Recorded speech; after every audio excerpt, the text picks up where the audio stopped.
Les deux commères, Mélie et Zélie, reviennent pour quelques jours à l'Hostal Cervantes, le cercle occitan de Carcassonne.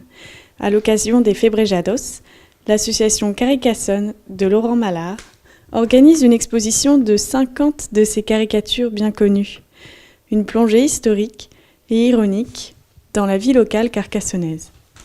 C'est un peu de la mémoire carcassonnaise, donc c'est Mélie et Zélie.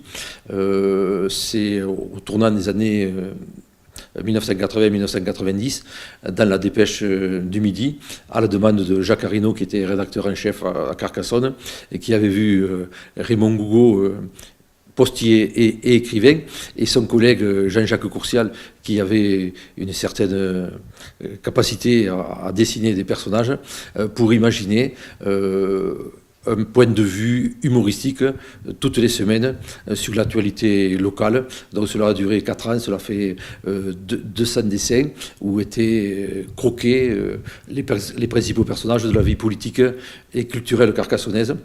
Dans ces dessins, on retrouve toute l'ironie occitane qui était portée par la parole de Ramon Gougaud, et avec ces personnages où aussi JC et aussi Laurent Mallard a dit que Mélie et Zélie, la maigre et la costaud, ça rappelait un peu leur grand-mère qui allait au marché ou qui sur le pas de la porte échangeait des nouvelles sur le voisin. Aussi le personnage de la Catinou là, qui était créé au lendemain de la Seconde Guerre mondiale.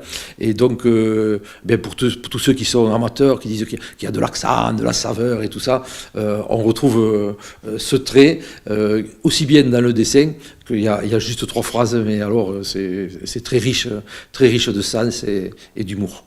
Au programme de la semaine, une exposition, des rencontres, des lectures et des contes.